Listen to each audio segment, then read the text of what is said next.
علمنا تأويله وافتح علينا حكمتك وانشر علينا من خزائن رحمتك يا ذا الجلال والإكرام. اللهم ربنا هب لنا من لدنك رحمة وهيئ لنا من أمرنا رشدا.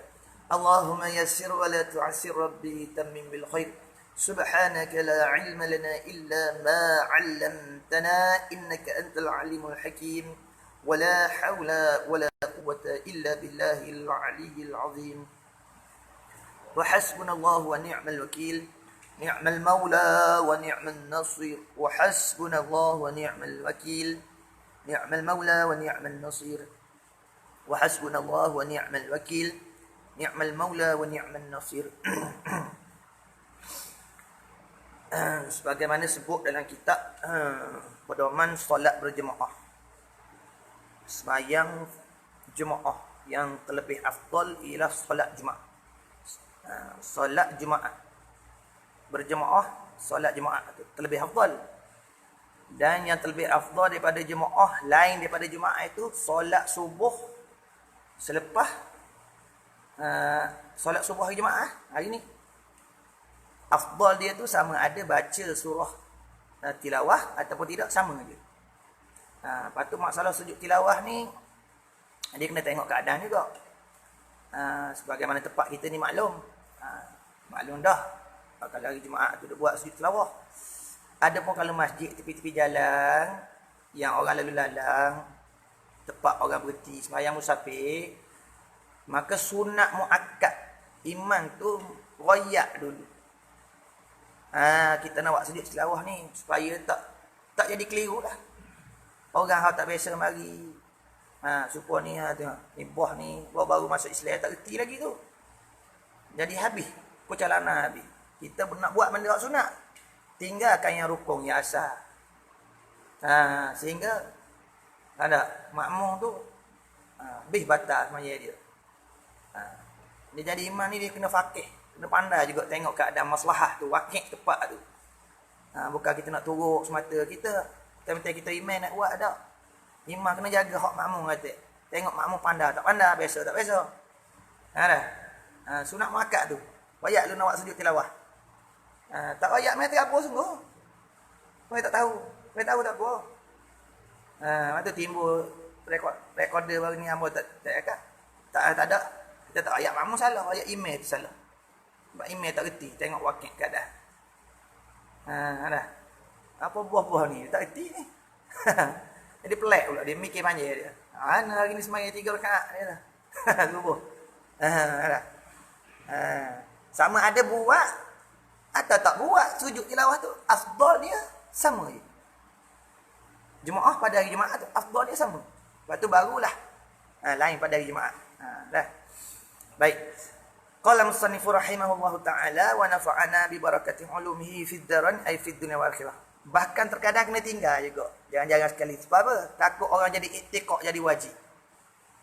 Sebab Nabi bukan buat sama. Jangan-jangan kena buat. Kamu duduk ngaji dulu, tok guru tak buat sujud selawah. Tapi hari ni orang pergi sembahyang betul-betul tuju ke sujud tilawah. Tepat tak buat tak pergi dah. Tak tahu tentang kelebihan tu sama aja. Tak imam tak buat tak pergi dah situ. Ni pak buat. Tak apa hari kita tu tak ada hal lagi kita makmum. Tapi imam tak leh gitu. Imam kena jaga maslahatul ammah tu. Hak makmum tu. Ada makmum aku reti tak reti. Perkara ni. Melainkan tempat kita maklum dah. Bab yang kelima kata musannif pada menyatakan kikir. Apa kikir ni? Bakhil. Bakhil. Ada kopi kalau royak, orang Kelantan royak kopi. Dah.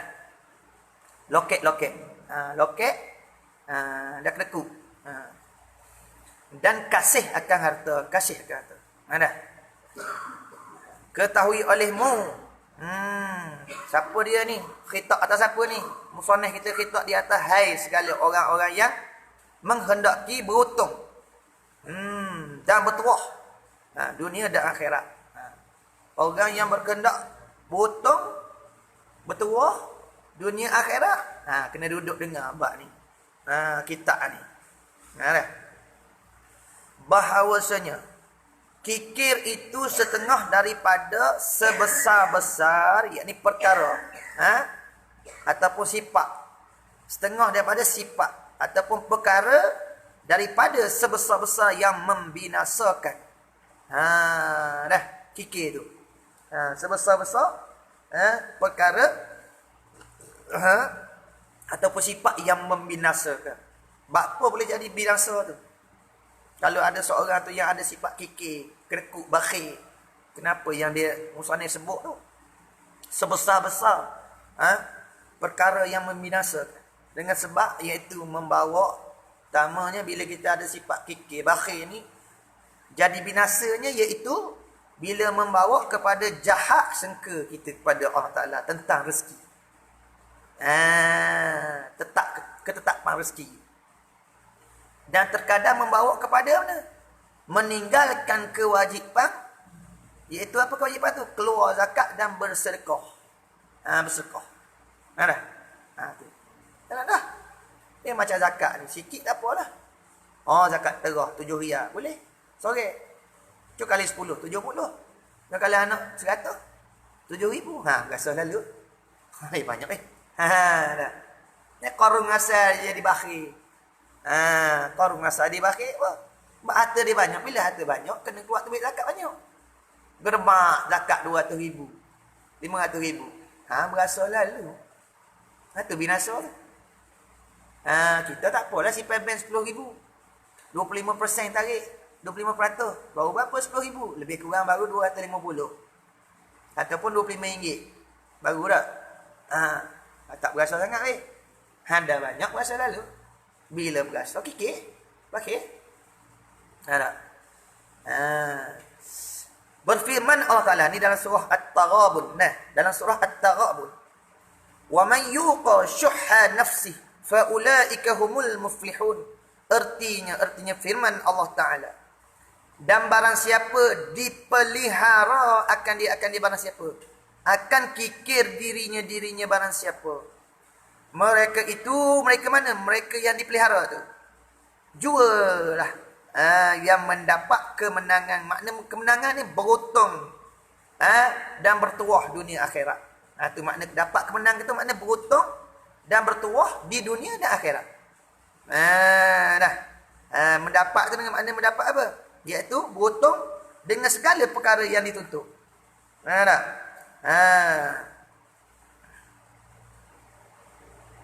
Dengan makna apa? Beruntung dengan segala perkara yang dituntut.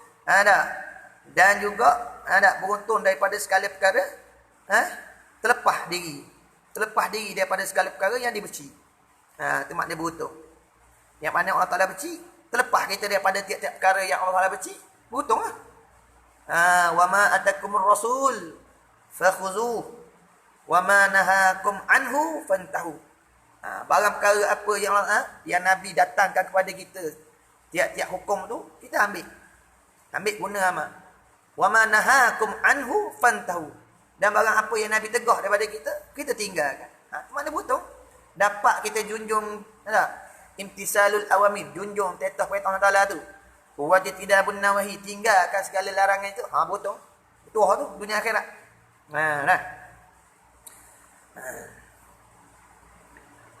Dan firman ia Allah Subhanahu wa taala. Ni dalam surah Ali Imran. Wala tahsabanna alladhina yabkhuluna bima atahumullahu min fadlih ila akhiril ayah. Belakang dia sambung sikit lagi ayat tu. Huwa khairul lahum. Bal huwa syarrul lahum. Belakang sambung sikit dalam kitab ada. Ayat surah Ali Imran ada. Huwa khairul lahum bal huwa syarrul lahum. Tambah sikit. Dia tulis sini sampai min fadlih. Lepas tu dia tulis al-ayah dah. Artinya firman Allah Ta'ala. Dan jangan menyangka oleh mereka. Mereka mana? Mereka yang kikir. Mereka yang kikir. Jangan menyangka. Mereka yang kikir. Itu dah. Mereka itu. Menyangka-menyangka dengan barang yang memberi akan mereka itu. Oleh Allah Ta'ala. Kikir-kikir itu daripada limpah kurnianya Allah. Ia kerana apa? Ia yakni kikir itu. Jangan menyangka yakni kikir tu, sifat kikir tu jangan duk menyangka sifat kikir tu kebaikan bagi mereka itu. Jangan duk sangka. Jangan duk sangka sifat kikir tu kebaikan bagi mereka itu. Bahkan yakni sifat kikir tu.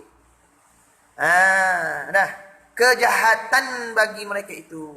Kejahatan bagi mereka itu. Sifat bakhil kikir tu kejahatan bagi mereka. Allah Taala tegah tu ada. Wala tahsabannal ladzina yabkhalu. Jangan duk menyangka sifat kikir tu molek. Dengan barang Allah Taala bagi kelebihan kita tu, kita dah buat kikir, buat bakhil, tak mau sedekah, tak mau infak. Dan sebagainya. Jangan duk menyangka molek tu. Bal huwa syarrul lahum, Allah Taala sebut. Bahkan sifat kikir tu kejahatan bagi mereka.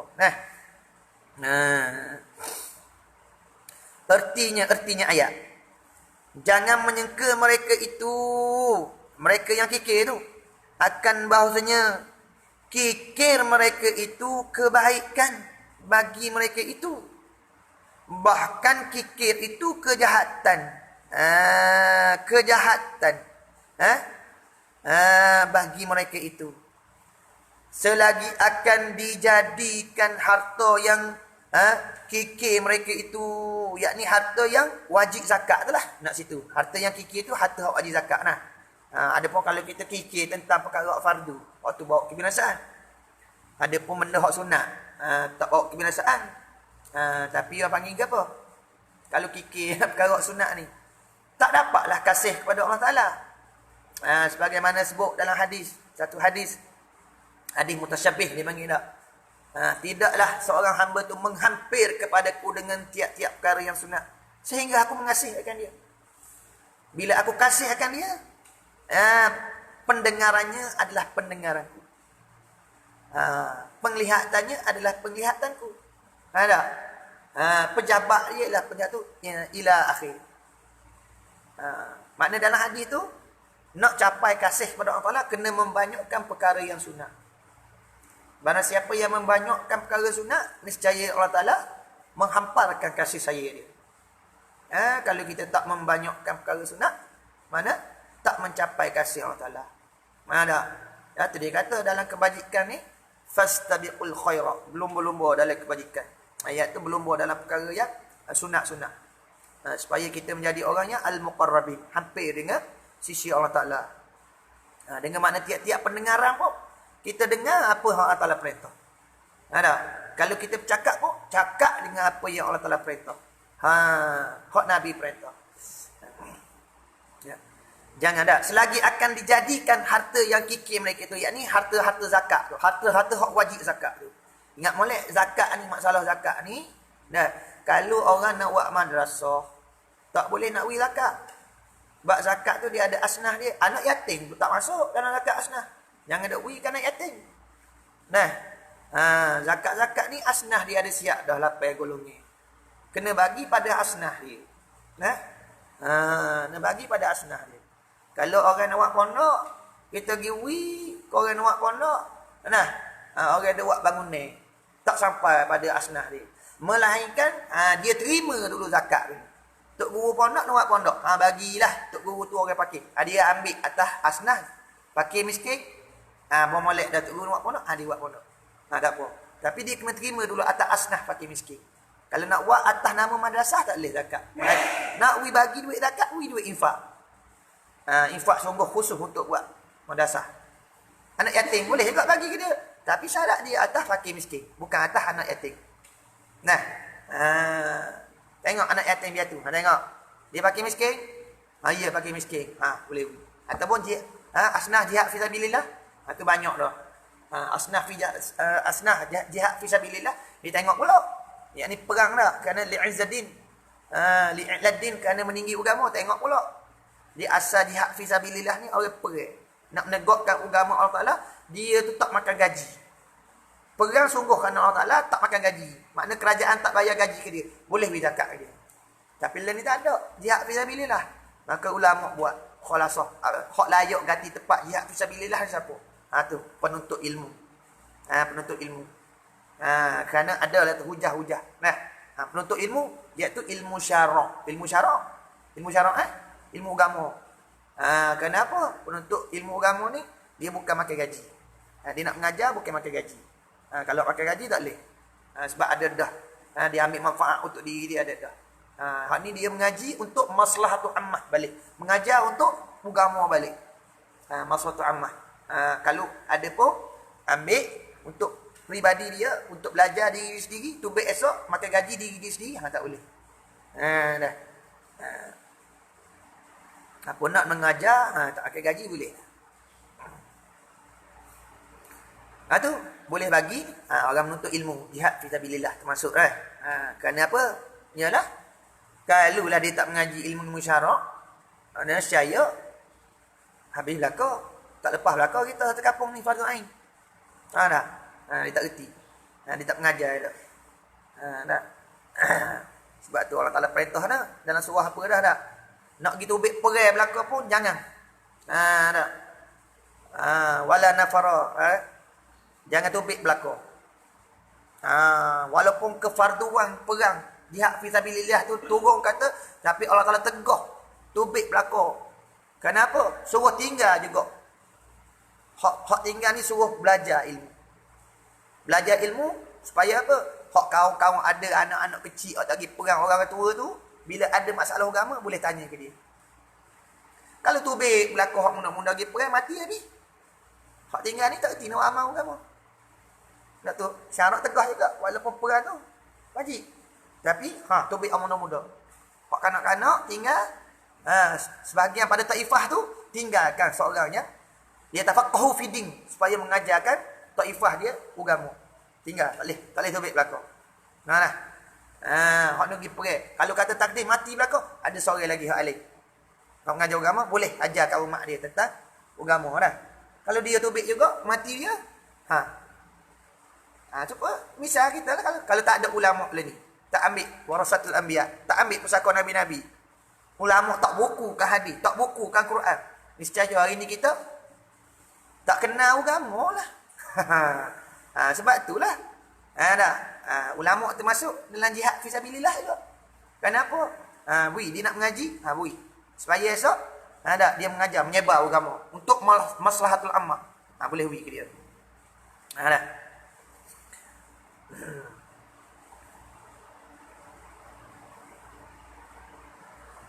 Bahkan kikir itu kejahatan bagi mereka itu selagi akan dijadikan harta yang kikir mereka itu oleh mereka itu, orang yang menyeka-nyeka kikir mereka itu baik tu, dengan dia harta tu, kalau tali tekak.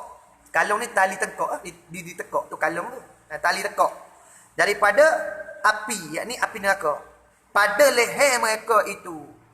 Bila tu? Pada hari kiamat. Dan bersabda Rasulullah sallallahu alaihi wasallam. Hadis riwayat Abu Daud ni, wal Hakim dan Ibnu Umar radhiyallahu anhu. Iyyakum wasyuhha fa innama halaka man kana qablakum bisyuhi. Artinya jauhkan oleh kamu akan diri kamu daripada kikir, yakni sifat kikir. Dan hak ni atah pada kata diri kamu lah.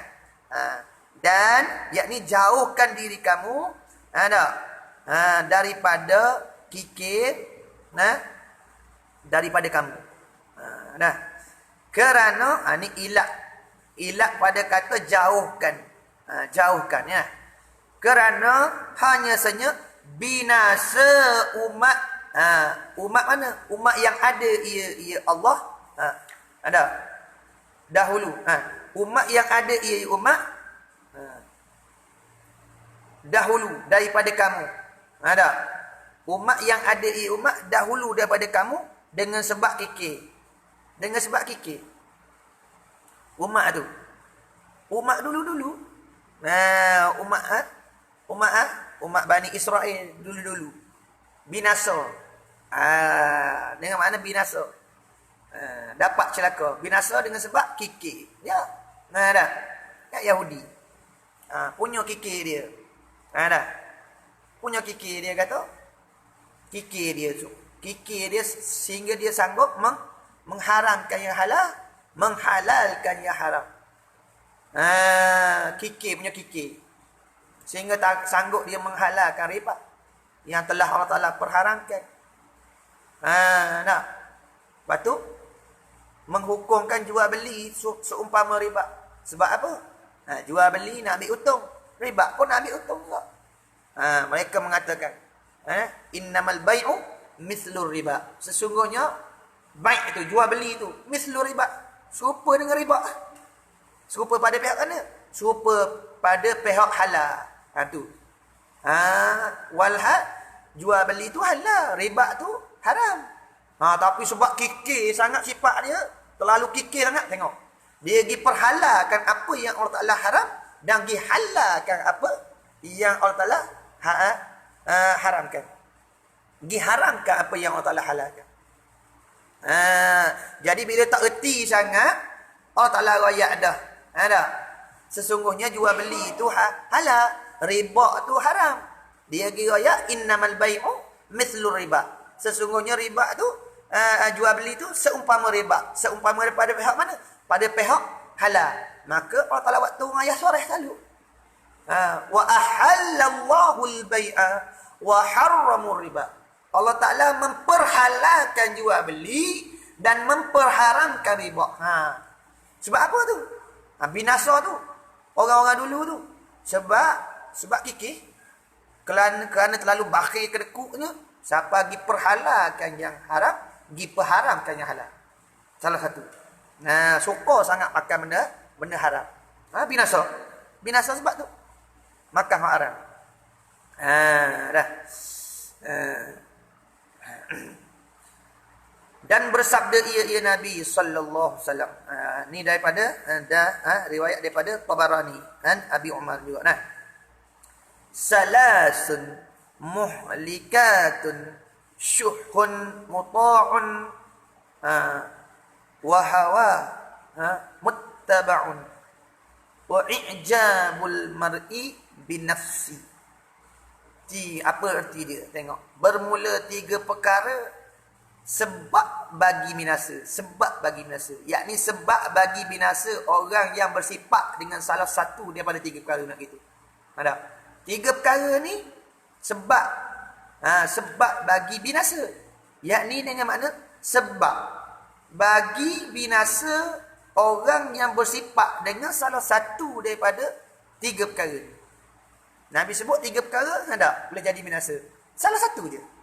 Bersifat kita dengan salah satu. Salah satunya apa dah? Pertama ni pada bagi pada salah sunnah. Kikir yang diturut. Pertamanya kikir yang diturut, yakni yang diikut akan sifat kikir. Kita ni berasa kikir, berasa dekut, kita turut sangat. Turut ikut sifat kikir kita, tak lawan langsung. Tak belajar ubah langsung. Pertama tu. Dah. Kikir yang dituruti. Dan kedua, keinginan yang ikut makna apa? Hawa nafsu yang diikuti. Kedua. Sifat yang keduanya, keinginan, yakni hawa nafsu yang diikuti. Iaitu apa? Yang diikut akan sifat kikir. Yang diikut akan sifat kikir tu. Dah. Ikut keinginan hawa nafsu kita. Yang ketiga, tengok. Ketiga, perkenan oleh seorang. Apa ni? Ajib. Makna ajib ni i'jab, yakni perkenan. Berkenan lah, berkenan. Dah suka. Rasa seronok. Ketiga, perkenan oleh seorang akan dirinya. Dah. Dengan makna apa? Dah. Dengan makna ajib. Ajib al-mar'i binafsi. Kita duk berasa. Duk ajib dengan diri kita. Berasa kita comel. Suka, reda dengan diri kita, kelakuan, perbuatan kita. Berasa kita molek. Dah. Kita buat betul belakang. Tu mana? Berkenal belakang. Kita buat berasa betul belakang. Tu mana? 3 perkara tu. Dah. Makna hawa nafsu tu, keinginan yang ikut tu makna hawa nafsu yang diikut dan diiringi dengan nafsu. Syahwat. Tu. Tu. Binasa tu. Salah satu ni, 3 perkara ni. Dah. Sebab tu, kikir yang diikutkan. Kita ni ada dah sifat bakhil. Tapi duk teruk sangat. Atau penting kita belajar ilmu tasawuf. Supaya apa? Melembutkan hati kita daripada kerah hati. Kasih akan dunia. Tapi tak ada dah. Dia sebab yang jadi kita kikir ni kerana apa? Kerana kasih akan dunia. Hubbu dunia. Kasih dunia ni. Kalau tak kasih dunia, kita tak ada sifat kikir. Sebab timbul sifat kikir apabila kasih kepada dunia. Ada. Hubbu syahwat. Ada. Lepas tu kasih mengikut hawa nafsu. Lepas tu apa? Khauful maut. Takut mati. 3 perkara tu. Kasih kepada dunia. Ada. Duk turut hawa nafsu kita. Hawa nafsu mana? Hak menyentuh syahwat tu. Lepas tu satu lagi. Khauful maut. Takut mati. Takut ngak ke mati. Ada. Takut ngak ke mati. Harta aku ni habis. Siapa ambil kamu? Bila takut ke mati ke? Niscayalah kita akan jadi sifat kikir. Bakhil lalu. Dah. Dah. Lan tanalul birra hatta tunfiqu mimma tuhibbun. Sekali-kali kamu tidak akan sampai kebaikan di sisi Allah Ta'ala. Hatta sehinggalah tunfiqu. Kamu mengeluarkan, menginfakkan mimma yuhibbun. Daripada barang apa-apa yang kamu yuhibbun, yang kamu kasih saya. Hak mu suka saya. Sangat, hak itulah mu infak keluarkan. Sedekahkan. Belanjakan. Untuk jalan Allah. Barulah dapat kita kebaikan yang banyak di sisi Allah. Baru dapat bertuah dunia akhirat. Keberuntungannya di situ. Sama balik. Dan bersabda ia Nabi SAW. Wallahu ta'ala a'lam. Ay a'lim. Aqulu qawli haza wa astaghfirullah li wa lakum. Wa lisairil muslimina wal muslimat wal mu'minina wal mu'minat fastaghfiruh innahu wal ghafurur rahim. Subhanaka Allahumma wa bihamdik. Asyhadu an la ilaha illa anta astaghfiruka wa atubu ilaik.